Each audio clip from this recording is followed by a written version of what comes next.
again, I'll say this, I'm very proud of those guys.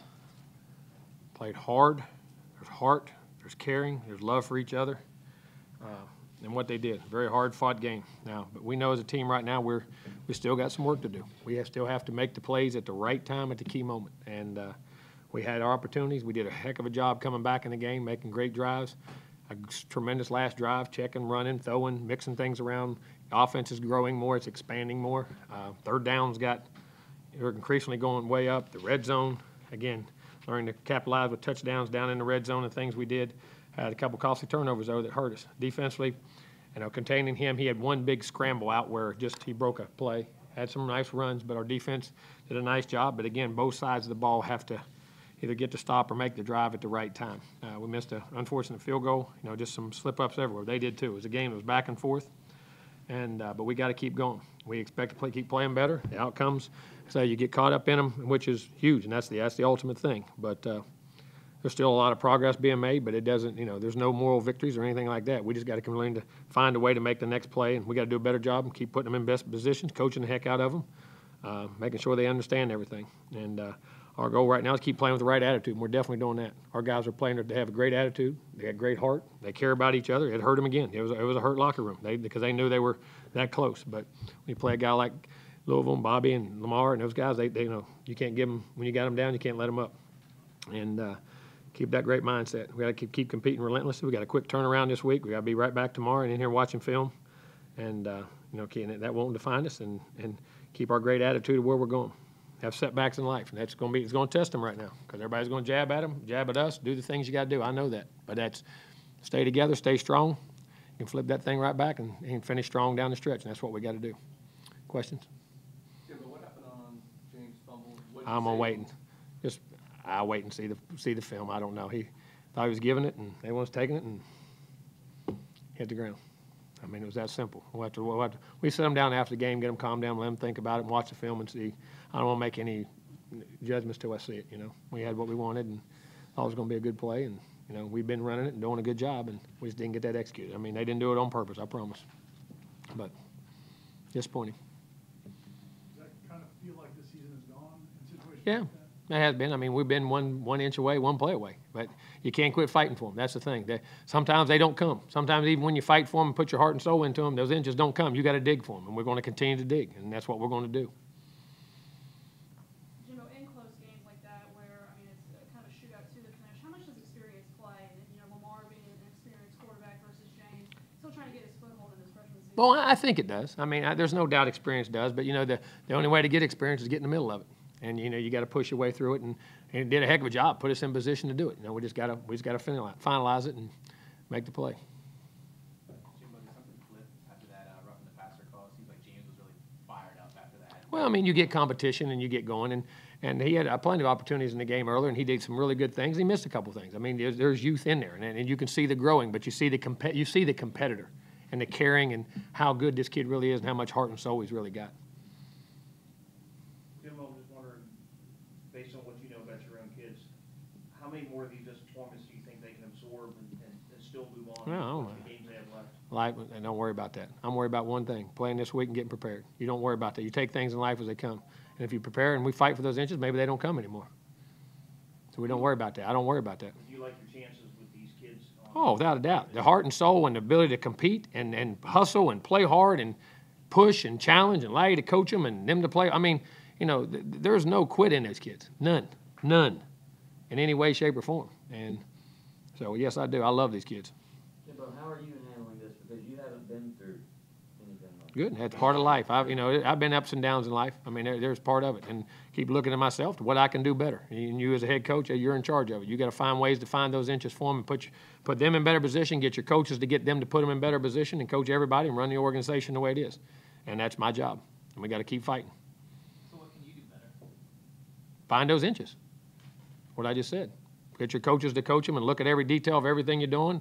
Make sure you're doing it without, over scrutinizing, and let them play and not put pressure on, but don't put too much pressure. You can't. You can be too tight too. You got to go back and coach and do things exactly what they're supposed to be done. And sometimes they just don't happen, and you practice it again until you do it, and you do it again. It's like riding a bike. You ride it, and sometimes you fall over. You get back up and you pedal it, and all of a sudden one day you keep pedaling and you know how to ride it. You you start riding it. You got to keep every time if there's a wreck or you hit a rock and you're wrecked, you got to get up and keep riding, and to keep doing it the right way and not flinch. And if they don't do it the right way, just line up and do it again. There ain't no sense to yell or holler. Just let's go do it again. Let's go do it again. Let's go do it again. You encouraged by those after Louisville scored the first touchdown, those 3 defensive possessions after that. Did a great job. 3 of the better ones. Then got a turnover on one. And offense, that's where we could have taken advantage. We had a couple drives right there that we didn't finish, but then the second half we did an excellent job. I mean, the first drive was that, but the defense did a great job in that. I mean, he got that big scramble on that one play, which sometimes he's going to have a play that you go, okay, I got him, and he gets one every game. And there was one there where he broke down the sideline on that one. I don't know if that was the second half. I don't know which possession that was. But other than that, I mean, they did a good job. I mean, he broke some runs. And we had a couple times we had our box guys and our force guys. Guy was supposed to be on him and then tried to play down and overplayed some things. They had a couple missed plays that way, but that happens with ball and kids. Coach, bowl eligibility is becoming a question. Are you guys going to reschedule that Louisiana? I have no idea. You have to ask the administration. I don't know what's going to happen. What would be your? I'll answer it if I think about it. I mean, of course, if we can play, I love to play. So whatever we can play, we can play. I love to play ball, so it'd be great. But I don't. That's whatever's best for the school and the situation and everything that goes with it. Coach, how do you respond to fans' frustration, particularly what they might have been saying after the game today? Same thing. I mean, I understand that. That's what's part of this. If you're a fan, are you going to be a loyal fan or not? Just keep fighting with us. We ain't quitting on you. Please don't quit on us. We're going to keep fighting, scratching, coaching, playing. And you see the heart and desire of those kids. And understand something. What if that's your kid? If that was one of your kids or your nephew or your cousin or your friend, keep supporting them. You know what I mean? Just keep supporting them because it ain't that. And us coaches, we're trying to do the same thing. I understand you're going to get on us, say things. That's part of the business. That's part of life. I understand that. When success happens, they put you too high. When failures happen, they put you too low. That goes with the territory. And we're going to keep coaching the same way because there ain't no quitting us either, and we're right there. Just got to find a way to get it. Well, you guys are 0-3 at home.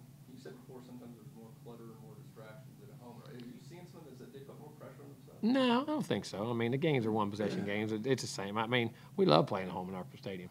I mean, it's good, and we played hard, played good. We're one-possession games on all of them, and we just got to find a way to get it. Coach, James took a shot there that last play of the game. Was he okay? Yeah, he was. He got up afterwards. That's what I checked on him. He's fine. Well, Nooney made some big plays down the stretch, especially on the deep ball. Good to see him get involved. It was. He and Tate really made some nice plays. Saw Izzo make a couple nice plays. Who else? Somebody else made them.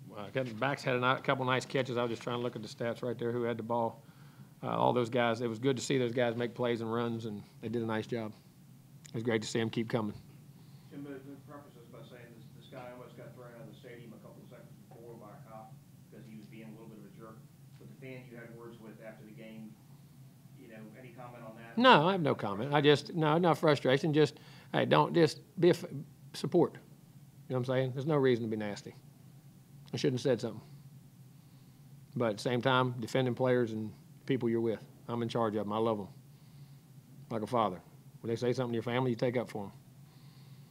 Jim, on the replay where James fumbles, have they ever had any problems with ball security on that? No, I haven't. So, I mean, that seems like a safe play usually. Oh, about 1,000 times a day. I mean, that's what you read. I mean, but that just shows you never know. And I'll look and see. I mean, no. I mean, that's day one installation. And it's not their fault. I mean, but that just shows you every, and we had just ran it a bunch of times. Hadn't have it. It seems like in several games now, there'll be stretches where a certain segment will play well and then fall out. That's what I'm saying. You got to play it together. And that's the thing in team sports. I mean, it's not, all segments got to be together to make everything click. We were blocking well up front. We were running the football. We had good, for the most part, had some, on third and long situations, they got some hits on him. You know what I'm saying? And made some plays. But at the same time, they protected pretty well, gave him time to throw the football and made plays. Jim, the post route that got intercepted in the first half of Jared Jackson, what was the thinking on that? It was actually a backside read. They doubled Auden, and then they played the crossing route, and he went to his third receiver. Do it. It was right here, and I thought we should put it out here, but we had a chance to make it. It was the read. That's where he had to go with the ball. What do you mean the thinking on it? Well, just what the play was. It was a read. We were trying to go to Auden. They ran and covered Auden, played the over route, and that was the third route. coming back, and he read right through his progression, made the throw, and I thought, made a pretty good throw, and then my guy made a great play. They come up with it, come up with a 50-50 ball, maybe could have laid it out a little more, laid it over the top just a little more, and where he missed it. I'll look. That's what I could tell in the film. I can't see until I watch the film. Doesn't seem like a Friday night game against the Boston College team that's playing really well lately. It's a great time for that. How do you anticipate this weekend? Oh, it'll be good. We'll come back and practice tomorrow and get ready to play. I mean, whether you're Friday or Saturday, they're going to tip it off. I mean, they're going to kick it off, so you got to be ready to play. Jimbo, after that post play, it didn't seem like Jackson came back in. Again, it was more DJ Matthews as the third wide receiver. Was there something on that play? No, we were trying to get DJ in the game earlier too. And there were some things we wanted to do, and we had talked about in that game. We wanted to make sure we played DJ. So it wasn't nothing. Did you think about? It allows us to move some of the other guys in different positions too, because there were some different ways we wanted to attack things, and we wanted to move some of the other guys around. So it allowed DJ to play in the slot. All right, I was. No, that's fine. I'm The just. first drive of the third quarter, did you think about, I think it was 4th and 2.5, going for it there? Yeah, but your field goal kicker's 12 for 12. Right, he made 11 or 12. He hit 12 in a row, and you got a 44-yard field goal, and that gives you the lead. If you're behind, like we did on the other time or something like that, but you got a guy that's 12 for 12, what would you do? Exactly. You know that afterwards. I mean, the guy's kicking the heck out of it. So, I mean, I trusted him solely. It was like, what was it, 43, 44 yards, and unfortunately, he just missed one. And he'd been hitting it good and doing a good job. And that was for the lead, so you definitely take the points and take the lead.